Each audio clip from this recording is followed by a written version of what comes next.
আজকে তো আমার জন্মদিন, অনেকগুলো গিফট পাবো। নীরব, তোর না আজকে জন্মদিন, যা সন্ধ্যার জন্য সবাইকে দাওয়াত দিয়ে আয়। হ্যাঁ মা, এখনই যাচ্ছি।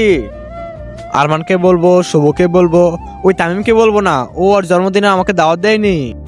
ওই রোহিত। হ্যাঁ, কি হয়েছে? দাঁড়া, আসতেছি। ওই রোহিত, আজকে আমার জন্মদিন, সন্ধ্যায় পার্টিতে এসে পড়ি। হ্যাঁ হ্যাঁ, ঠিক আছে ঠিক আছে। ওই নীরব, হ্যাপি বার্থডে। থ্যাংক ইউ ভাই, থ্যাংক ইউ। কোথায় যাচ্ছি? আজকে আমার জন্মদিন না, তাই সবাইকে দাওয়াত দিতে যাচ্ছি। চল, আমিও যাই তোর সাথে। হ্যাঁ, চল চল। তার আগে, তুমি কি দুধ খেতে ভালোবাসো নাকি মদ খেতে ভালোবাসো? যদি তুমি দুধ খেতে ভালোবাসো তাহলে ভিডিওটি লাইক করে চ্যানেলটি সাবস্ক্রাইব করে দাও। ধীরে নীরব, তোর না আজকে জন্মদিন, পার্টিতে দাওয়াত দিবি না? হ্যাঁ দিব, কিন্তু তোর সাইকেল চালাতে দিতে হবে এক রাউন্ড। হ্যাঁ হ্যাঁ দিব, দে তাহলে। জন্মদিন আসার অনেক সুবিধা রয়েছে। কতক্ষণ ধরে নিয়ে গেছে আমার সাইকেল। ওই আরমান, আমার পার্টিতে এসে পড়ি সন্ধ্যায়। নীরবের জন্মদিনে গিফট দিব কি দিব না? 5 টাকা আমার একটা পেন্সিল দিয়ে দেবো গিফটে।